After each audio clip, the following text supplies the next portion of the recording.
As eleições do domingo passado, no Chile, mostraram que a candidata do Partido Comunista, Janet Jara, e o conservador de direita, José Antonio Kast, do Partido Republicano, vão se enfrentar no segundo turno das eleições presidenciais, que será no dia 14 de dezembro. Com 99% dos votos apurados, Jara conquistou 26,8% e Kast 24% dos votos. O segundo turno ocorrerá precisamente no dia 14 de dezembro. A direita dividiu votos entre três candidatos que já anunciaram apoio a Kast. Apesar da vantagem inicial da Jara, Kast aparece na frente nas pesquisas do segundo turno. Segundo Atlas Integ, o candidato da direita tem 49% das intenções de voto contra 39% da adversária. Eu acho que essa proporção não vai se cumprir. E vou mais dados. A Jara, conseguiu número redondo, professor Sono, 27%. Kast, 24%. Franco Parisi, que saiu terceiro e não estava nas pesquisas em quinto lugar, estavam quase 20%. Johannes Kaiser, 14%. E Evelyn Matthijs, que parecia estar terceiro e terminou quinta, 12,4%. Boric tem uma imagem negativa de 60%. Esta senhora Jara, junto com os outros candidatos de esquerda, que somaram 2%, estariam perto de 30%, que é mais ou menos o valor que teria a esquerda. Agora, foi essa Jara, ou Jara, que disse que Cuba não é uma ditadura e que Maduro tem um pouco de autoritarismo, mas não chega a ser uma ditadura. Agora, um dado, e desculpa, te coloco outro. Deputados da direita têm a maioria no Congresso pela primeira vez depois da redemocratização. E quando a gente fala no Senado, tem 50 de direita, 49 de esquerda e 2 independentes. Esses 2 independentes elevaram muito a sua cotação. Muito a cotação. Professor. Primeiro, vamos lá. A sociedade chilena é conservadora cristã, majoritariamente.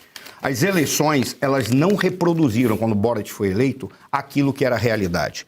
O nível de abstenção foi muito grande, porque no processo de sucessão havia um certo desencanto com aquelas lideranças políticas que estavam lá. Se você prestar atenção no que ocorreu na eleição do Boric, o que ele teve 20 e poucos % só do eleitorado, mas que no segundo turno acabou dando 51% para ele, ou seja, mais do que 50% para ele, e que corresponderia a aproximadamente 17% da população. Ou seja, esse grupo de esquerda não é majoritário. O sistema e o desencanto de um segmento do eleitorado é que acabou colocando-o no poder. Esse é o primeiro ponto.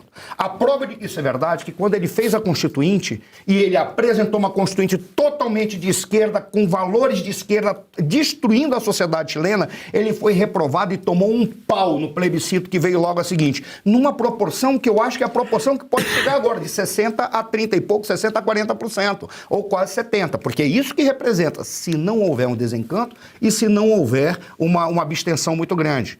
Porque o que está configurado é, somando todos, vai dar à direita novamente. Além do que, tem uma diferença. Essa senhora, quando ela fez essa manifestação, ela se posicionou de uma maneira que é extremamente contrária àquilo que a própria esquerda chilena tem. A esquerda chilena não é bolivariana, é porque ela não gosta do bolivarianismo chavista, que interferiu lá no seu território e apoiou a Bolívia num contencioso territorial, que é a saída para o mar territorial boliviano.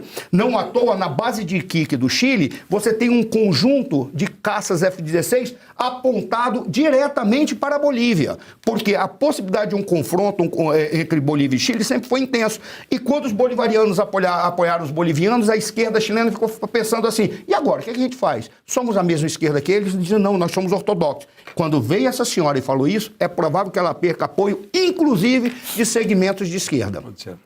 É uma grande esperança, por qual razão? A probabilidade de ser eleita à direita é maravilhosa. E se isso acontecer, a onda de recuperar a dignidade para a América Latina pode se configurar também no Chile.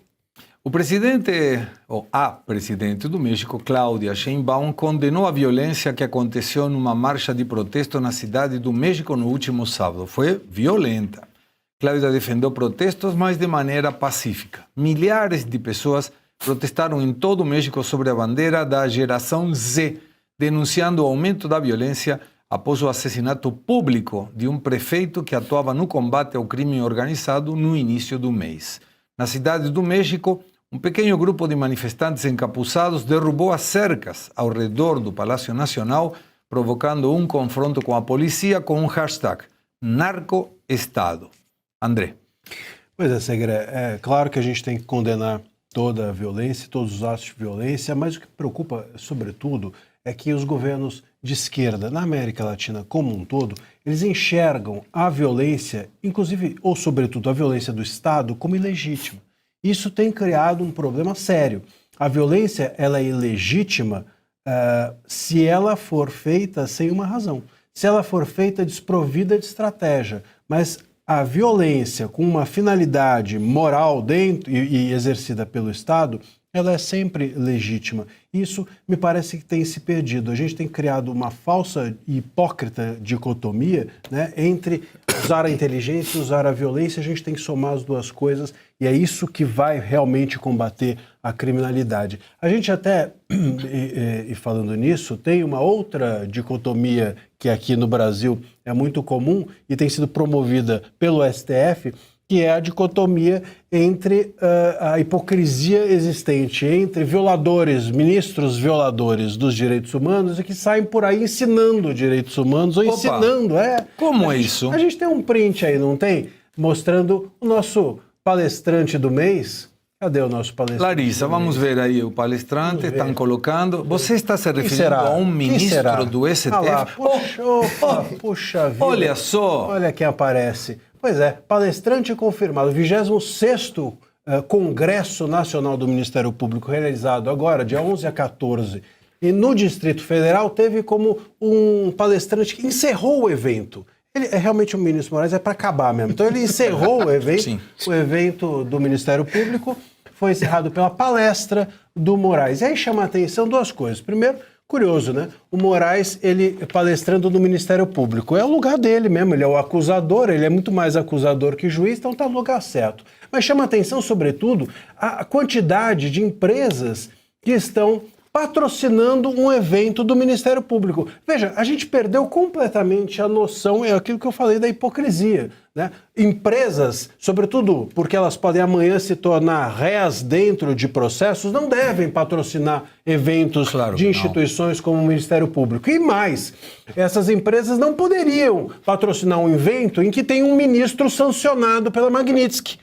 Porque a Magnitsky, ela entende que se você der apoio material, e apoio material não é só você financiar, você pagar, mesmo que o ministro não tenha recebido pela palestra, você convidá-lo para auxiliar a reputação dele a ser relevantada, não existe essa palavra, mas eu acabei de inventar, a ser reerguida, essa existe.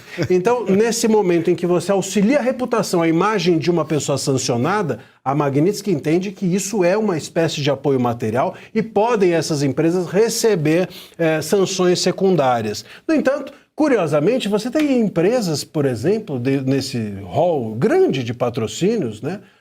Empresas inclusive norte-americanas, com sede nos Estados Unidos. Então, é de chamar a atenção. Será que a Magnitsky travou? Será que a Magnitsky chegou num gargalo, atingiu apenas o núcleo duro ali, o Moraes e o seu entorno íntimo, como, por exemplo, o escritório da sua esposa e etc.? Ou será que virão outras ou podem vir outras sanções pela frente? Fica a dúvida. Fica a dúvida. Agora, é incrível como nós aqui no Brasil, né, não levamos nada a sério. Nada. Pô, quer dizer, você tem um evento de uma instituição pública patrocinada por um monte de empresas privadas que podem, se não tem processos, podem amanhã vir a tê-los. E, além disso, você ainda tem um ministro sancionado pela Magnitsky encerrando esse evento.